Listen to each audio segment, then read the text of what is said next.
So our next investor is Paul Preston, who has also been doing HMOs. Not everyone's been doing HMOs, people are doing different strategies, but it's become very well known for that. So please put your hands together and welcome Mr. Paul Preston.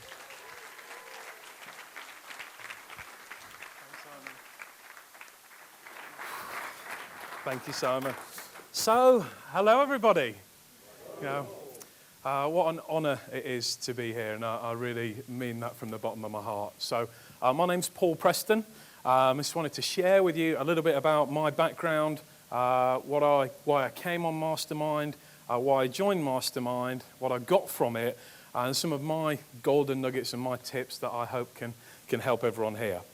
So before joining Mastermind, I already had some property experience, but that had been built up gradually over a number of years, so there was no clever strategies there. I didn't consider that I was an investor. I was just someone who had a few properties, and they were actually all single lets anyway, so they didn't actually make any money. But most people probably know I had some property already before joining Mastermind. But what most people probably don't know is in 2009, my business folded in the recession and I went bust and I lost every penny. So I was faced with a situation where I needed to start again. And James spoke earlier about life-changing moments, and in a very short period of time, a number of things happened which were real triggers for me. So I was trying to start the business again, and I brought a really close personal friend with me to restart the new company. He was 31 years old, my best friend, and he died in his sleep. No reason. I was at the football with him the night before. See you tomorrow, mate. Yeah. Nothing. I carried his coffin, so did my brother. And also around about that time, my dad died on holiday, age 59. So I had to fly out and take care of my mum and take care of things for the family as the eldest son, which of course you do.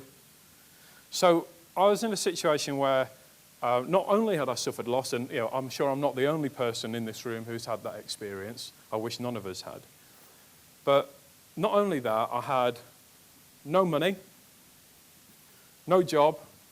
My business was about to fold for the second time. No source of income. I was totally unemployable. It was the middle of a recession, so there weren't any jobs anyway. This was 2009. I was 33 years old and feeling very alone. Feeling very alone. So, you know what they say? Desperate times require desperate measures. So, this slide on the left, that was the website for my recruitment company. And on the face of things, I was managing director. However, I took an evening job as a cleaner, cleaning toilets, because I didn't have any money. I used to come home from work. I was still trying to salvage this business, take my suit off, put my tracksuit on, and go and clean toilets, praying that no one from my real-life day job ever saw me. And in some ways, that's one of the lowest points in my life. And in some ways, it's one of the things I'm most proud of in my life. Because if you're prepared to do whatever it takes, you damn well deserve the results that you get. So I remember this one time, and I always say I should probably change this because that guy actually looks happy. And also the toilets were never that clean. But there was this one time when I will never forget it, and that's kind of like the moment of breakthrough that I won't get too graphical, but I was cleaning a toilet, and I literally just sat down on the floor, I put my head in my hands and said, what is going on? What is going on? And in that moment, I made a decision, I made a commitment, and I decided to take responsibility for my success and get myself out of that situation. So, I took that cleaning job and I grew it into a cleaning company. Also, at the same time, I couldn't afford my mortgage, so I took some lodgers into my house just to keep my head above water. I saved up some cash and I went on the property investing quick start. And later, I joined the Mastermind Programme, Mastermind 11, in 2012. And for me, I already knew property strategies. I'd invested in my education. I joined Mastermind not necessarily for the content, but for the environment, for the accountability, and the network. I really wanted to be stretched up to the next level. Sure, I expected to learn new things, but it wasn't necessarily for the content. So things started really, really well. The cleaning business was doing okay, but the person who I'd employed to run that business so that I had my time back to concentrate on property was defrauding me, stealing from the business, falsifying the figures, and basically ran that business into the ground in a very short space of time. I didn't know. And I very, very nearly went bust for the second time in 2012 whilst I was on Mastermind 11. So I joined the program planning to be in property full time. Big plans, big expectations. I couldn't do any property. I was full time just trying to survive again. And it was really disheartening. And some of you might be thinking, well, why am I sharing this? Because it's not about property. And that's the point. Simon said at the beginning, welcome to Mastermind. It's not about property. And I didn't know what he meant then, but I kind of figured he knew what he was talking about. And I know what he means now. Because it wasn't about property. And you know what? No matter who we are, where we're from, what our background is, we're all going to have challenges in life. Okay? I'm no different from anyone here. I'm exactly the same as everyone here. Okay? I have too. And the reason that I'm sharing this stuff with you is to convey what got me through. It was this environment, this network, this support, the people in this room. And absolutely, every one of you here, thank you for the part that you have played, because I would not be here if it wasn't for you. Every single one of you has made a difference to my experience in this last 12 months. I'm a different person because of being here. And from the bottom of my heart, thank you. Yeah, thank you for what you have done for me, for yourselves, for everyone else in this room. So, that didn't change the fact that Mastermind 11 was half over. And I'd pretty much done nothing. And at the start of the year, I'd committed that I was going to do 20 deals, acquire 20 properties, whether they be bought myself or joint venture. I was going to do 20. And I found this little smiley house sign on the internet, and I did a row of 20. And my office downstairs, I put it above the patio doors, because I was going to tick one off every time I'd done a deal. And 6 months down the line, there's one tick. Now, I don't know if you, like me, when we got to that halfway mark, felt a bit disheartened. Okay. I did. I hit a real low. I was really demotivated. And around about that time, a couple of things happened. And one person who is here, who I am going to thank, is Andy Haynes. And I call it the Andy Haynes legendary halftime team talk. Okay? And, you know, what he said is he stood up here and he said, we're halfway through. Some of you might be feeling. And what he said, and I don't think I was the only one, he said, you might be feeling maybe you've not achieved as much as you wanted to. You might be feeling you thought you'd be further ahead. And he said, that's where I was too. I hadn't done anything at month 6. It's okay. It's normal. Most people are probably feeling like that. Keep going. You know, and I don't know if everyone was feeling like that. But looking at the nods in the room that day and the nods I'm getting now, I'm guessing most of us were. And absolutely me too. And the other thing that happened around about that time, I was fortunate enough because, you know, I've been in such a great environment and I've always wanted to contribute back, and I volunteered to come and help out at one of the accelerators around about 6 months ago. And I was fortunate enough to be invited into this room when Accelerator was happening, when the Mastermind 10 presentations were happening. And to use the word inspirational probably doesn't do it justice. Probably doesn't do it justice. And, I just thought that really switched me on, and it really got my fire going. It really got my engine starting. I thought, well, you know what? 6 months, fine, it's gone. Let's just get on with it. And that was really inspirational. And I thought, if I can just do a fraction of what those people have done, if I can inspire other people and maybe even get the opportunity to be here and inspire other people in the same way that I was inspired, that would be a real honor. That would be a real honor. And that really got me going. And I think, it's fantastic that it's a peer group vote today. I think that's very credible. But, whether you vote for me, the point is this. Everyone in this room deserves recognition. Everyone in this room. And I absolutely applaud you. That this is a team. We talk about Mastermind as a family.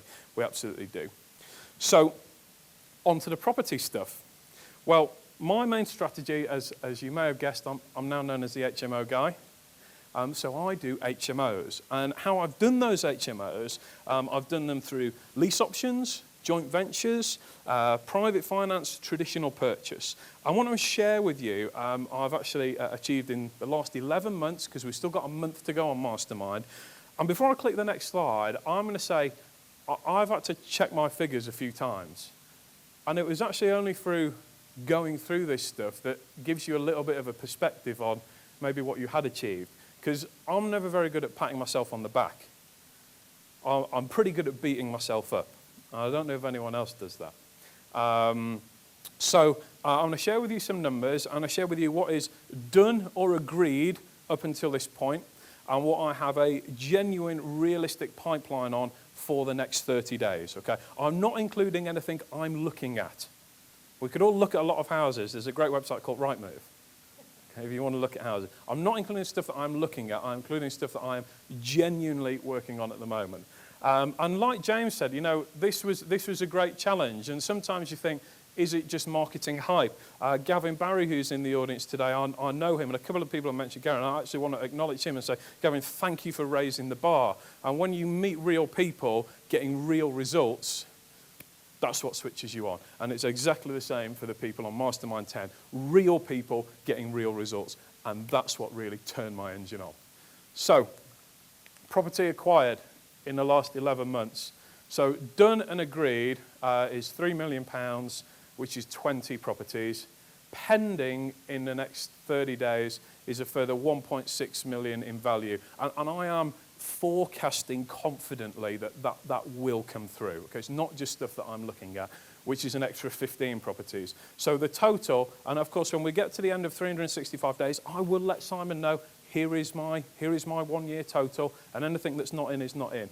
But the total could be 4.6 million and 35 properties, which is all right for someone who was cleaning toilets a couple of years ago. The point I'm making is this. We've all got the same resources. We've all got the same opportunity. Income generated from the done, agreed on, it's £245,000 recurring, which means every year, and an extra £200,000 in one-off fees. From the pending, there'll be an extra £105,000 recurring annual income. So the total generated from everything that will be acquired this year, and some stuff, the refurb's not started yet, so that money is not in bank now, but that is the annualised income from every deal agreed within the 12-month period. So it'll be £550,000, £350,000 of which is recurring income.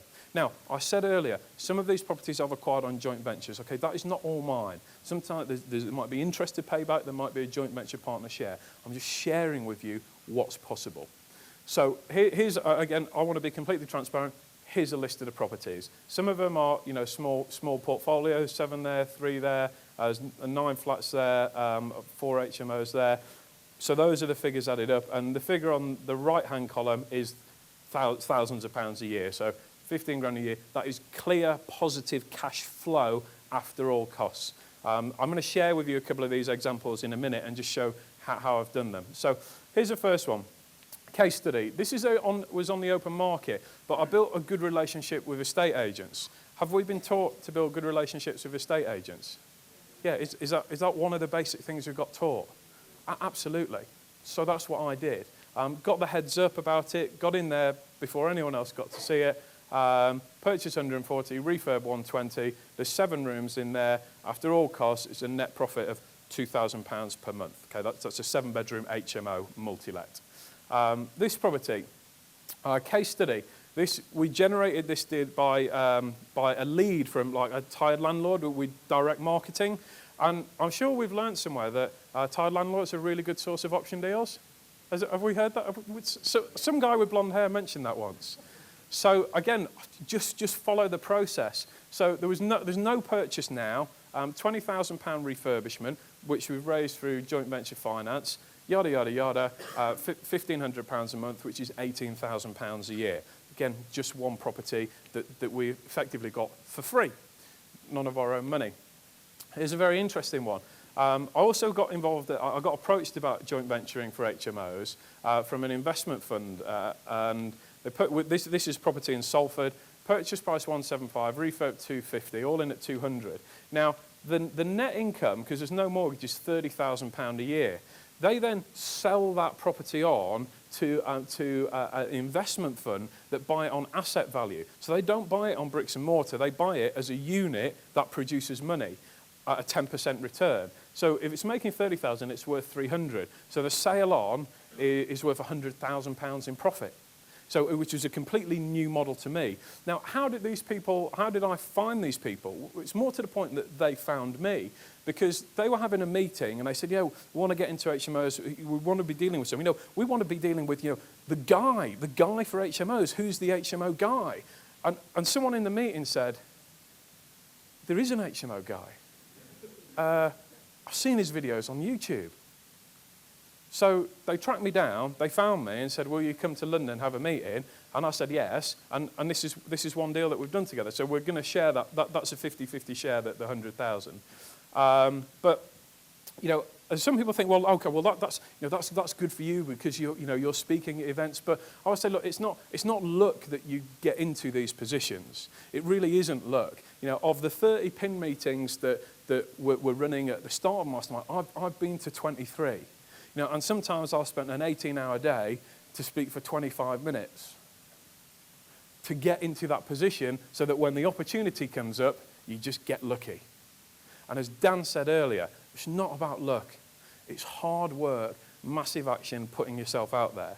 But never underestimate what can happen in your life in such a short space of time. Okay, just 12 months. I've got my own DVD program now, for heaven's sake. I wouldn't have thought 12 months ago. 12 months ago, I was sat here. And now I'm stood there. I don't think Simon thought I was going to nick his job 12 months ago either. But how did that opportunity come about?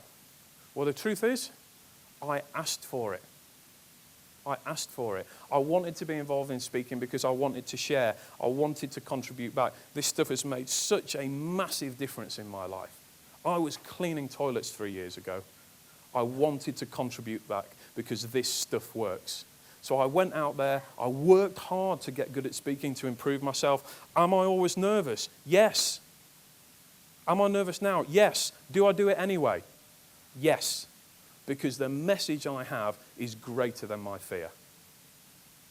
That's why. And it is an absolute honour to teach the quick starts, to contribute back to the PIN community. It really, really is. And you know what? When you teach it, you learn it better yourself. You absolutely do. So, I say I wanted to make a contribution back, and in doing this, you meet some really great people. Okay, and this is Nana, who's here today. That was on my multi-let mentorship weekend. And you talk about inspiration. This guy's 16 years old. Okay, his income is pocket money. He can't get a mortgage. Do you think that stopped him? No, because he stands up at Leeds Pin and he says, "Hello, my name's Nana. I've got this deal. I can't buy it because I'm only 16 and I haven't got any money and I can't get a mortgage. But it's 25% below the market value. I'm looking for a joint venture partner to put the money in and we'll share the profit." He's done 4 deals. He's done 4 deals. And, when you talk about inspiration, that's where it's at. That's where it's at. So there's no excuse. No excuse. I'm working with people like Nana. Kick my ass to do more. Absolutely. And, making a contribution is really important. So, look, what does this all mean? What does the money mean? Well, I think back to those life-changing moments. I remember that my friend died unexpectedly. I remember that my dad died on holiday. And the truth is, the money itself means nothing. It means nothing. Okay? I would give everything for one more minute with my dad. One more minute. Everything. Don't make it about the money.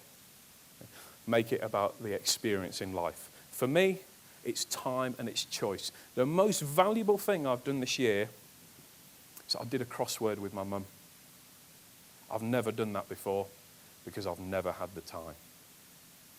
And when I came home, she called me, she said just how much she'd enjoyed sitting down together, doing that crossword. We're sitting on her bed and she said, you know what? She says, I've actually found a few old crosswords that your dad had started when he was alive.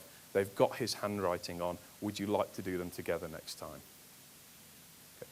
That is the value in this stuff. It's not about the money. Don't make it about the money. So, make it about the journey. So I wanted, this isn't masterminding pictures, but we've talked about great people in this room.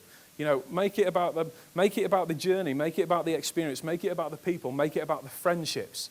This is Niraj trying to get an after 8 minute from his forehead to his mouth without using his hands. This is Rupert doing donuts in the car park in the snow, just outside the Crown Plaza. And also I got to hold the Olympic torch this year as well, because I did a deal with someone who had one in the back of his car. Do you fancy holding the torch? Yeah. And, my mum and my brother and Rupert, who's been a great mate and a true friend on this journey. And everyone. And I don't know, that blonde guy, he keeps popping up. He's been really helpful as well. So I'm nearly done, but my tips are, firstly, be brave. Believe in yourself. Most of the stuff you worry about will never happen. Most of the stuff you worry about will never happen. And, I actually got one deal off the forum. Someone had put it up there, and everyone else had said, oh, I wouldn't do it, I wouldn't do it, I wouldn't do it. And a guy phoned me up. He's a guy on Mastermind 10. He phoned me up, and he said, everyone's told me not to do this deal. I said, oh, great. How can I help? And he goes, I thought you might be the sort of guy who'd do it. And I said, you called the right person. So everyone had said no. We've done it. It makes 30 grand a year clear profit. Everyone said no. Be brave. Most of the stuff you worry about will never happen. Number 2, focus on one primary strategy. Okay, I advocate HMOs. Why buy 10 houses when you could buy one that makes 10 times the amount? I advocate HMOs. Number 3, never give up. You do not know how close you are. You do not know how close you are. Whether you're on month 1, month 6, or at the end of this 12 months, it's not the end of anything. It's just the first step that's been taken. Surround yourself with great people. That's a common theme, I think, from everyone who's spoken today. Surround yourself with great people. People who are going to pull you up. People who are going to bring you up. People who are going to inspire you. Just to be here and be around great people has made a massive difference. And, not for this to sound like an Oscar speech and all the thank yous, but while we're talking about great people, Simon, thank you. Thank you for everything that you have done, for everyone at PIN, Sarah, everyone in the office, my coach, Susan Alexander, who's done an awesome job, pretty much of keeping me sane throughout this 12 months. Rupert, again, who's been a great mate and a true friend on this journey. So number 5, I would say, embrace the journey and have fun. Okay? If it's not fun, change something. It's never too late to change. And 6, live a life that you're proud of. That's it. No one else can judge you. Just be true to yourself. Okay? We get one time round. Live a life that you're proud of. My name's Paul Preston. Thank you very much. Let's hear for Paul.